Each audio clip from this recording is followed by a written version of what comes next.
सबसे पहले मैं आपके चैनल से आपके दर्शकों को बहुत बहुत बधाई और शुभकामनाएं देना चाहता हूं। मैं ये कहना चाह रहा हूं कि रोजगार, ये टेलर की दुकान खोलना भी रोजगार है, ये चाय बेचना भी रोजगार है, ये सारी दुकानें जो खुली है ये भी रोजगार है। इस रोजगार में सरकार का क्या योगदान है, मैं वो आपसे आपके चैनल के माध्यम से जानना चाह रहा हूँ। दूसरी बात, जो लोग ये कह रहे हैं कि बहुत सारे लोगों को नौकरियां मिल गई, नौकरियां जो 60,000 पुलिस की भर्ती निकाली गई, 50,000 या 60,000, जिसमें से 60 लाख लोग आवेदन किए, 60 लाख या 56 लाख या 50 लाख लोग आवेदन किए, तो 50 लाख लोगों ने 400 रुपया करके पैसा दिया। तो अगर भर्ती निरस्त हो गई तो सरकार इतनी ईमानदार थी तो उस पैसे को सबको वापस करना चाहिए था, क्योंकि वो तो बेकार गया ना। और देखने में 400 रुपया दिख रहा है, लेकिन अगर 50 गुणे 400 करेंगे तो 200 करोड़ होगा। 200 करोड़ रुपया गया कहाँ? सरकार के खाते में। उस पैसे का क्या हुआ, कहाँ गया? और दूसरी बात, जो बड़ी माने स्वाभिमान की बात करते हैं, तो केवल भाजपा के लोगों को स्वाभिमान है और किसी का स्वाभिमान तो है नहीं। और किसी का स्वाभिमान तो, और तो सारे लोग गैर स्वाभिमानी हैं।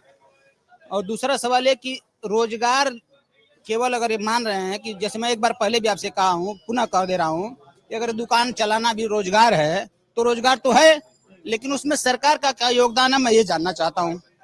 तो रोजगार की परिभाषा आपके लिए सिर्फ सरकारी नौकरी तक सीमित है? नहीं, लड़के जो पढ़ रहे हैं, जैसे ये दुकान चला रहे हैं, तो इनका बच्चा छोटा है तो क्यों पढ़ेगा? वो दुकान चलाए ना, वो पढ़े क्यों? पैसा क्यों खर्च करे? पढ़ाई पे पैसा क्यों खर्च करे? तो क्या आपका ये मानना है कि पढ़ाई सिर्फ रोजगार के लिए की जाती है? पढ़ना लिखना लोग पढ़ते हैं तो अपना शुरू से एक टारगेट बनाते हैं कि मैं पढ़ूंगा तो बड़ा होके सरकारी नौकरी करूंगा, अफसर बनूंगा, बड़ा अफसर बनूंगा। फिर हो जाने के बाद कोई नौकरी नहीं है, जाके चाय की दुकान खोलो, पान का दुकान खोलो, तो फिर क्यों पढ़े भाई? क्यों पढ़े? क्यों पढ़े? हाँ, पढ़ना एक बच्चे को पढ़ाने में, सुनिए, एक बच्चे को नर्सरी से पढ़ाने में और इंटर तक पढ़ाने में 4,000 से 5,000 महीने की फीस हो गई है। उतना पैसा फीस अरेंज करके गार्जियन पढ़ा रहा है तो चाय की दुकान खोलने के लिए, पान की दुकान खोलने के लिए? यही नीति है। सरकार किसी के घर खर्ची नहीं पहुंचाती है, लेकिन सरकार की वो नीति होती है कि लोगों को लाभ मिले उस नीति से। और उस नीति से जो, अगर ये लोग खाली एक ढिढोरा पीट रहे हैं कि 5 किलो राशन वाला इनकी नीति है, इनका बनाया हुआ नियम है। सुनिए, रुकिए। 5 किलो जो राशन है, सुनिए, 5 किलो जो राशन है, ये पहले से भी मिलता आ रहा है। और जो राशन फ्री में मिलता आ रहा है, वो भी आज भी फ्री में मिल रहा है। जिसका पैसा लगता था वो चीज इन्होंने बंद कर दिया। जैसे मिट्टी का तेल आम किसान नहीं पैदा कर सकता है, मिट्टी का तेल और चीनी आम किसान पैदा नहीं कर सकता है, उसको बंद कर दिया इन्होंने। और केवल गेहूं और चावल दे रहे हैं, वही फ्री में दे रहे हैं। तो पहले भी फ्री में मिलता था। आज जो गेहूं और चावल मिलता है, आज मिल रहा है फ्री में, तो पहले भी मिलता था और आज भी मिल रहा है। तो उसमें फ्री का कहाँ से दिए भैया?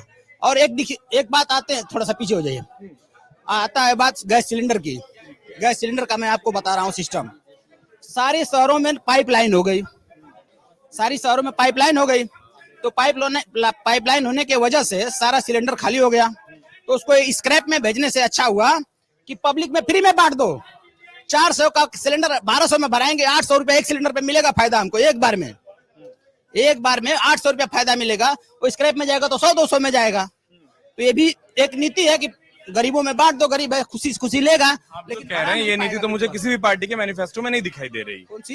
यही नीति मुझे तो किसी भी पार्टी के मैनिफेस्टो में इस बार नहीं दिखाई दे रही कि कोई भी अच्छी है, ये नीति अच्छी है। तो इतना अच्छा आइडिया है, पर कोई पार्टी इसको क्यों नहीं अपनानी? कोई भी एक छोड़ दीजिए, कोई भी। मैंने ये अच्छी बात है कि गरीबों को चूस लो आप फ्री में बांट के। आपने इतना अच्छा आइडिया दिया कि 800 रुपए के फायदा वाला, ये आइडिया कोई पार्टी क्यों नहीं मान लेती? फायदा दिखाए तो वो तो फ्री में दिखा रहे हैं ना कि फ्री में मैंने दिया है।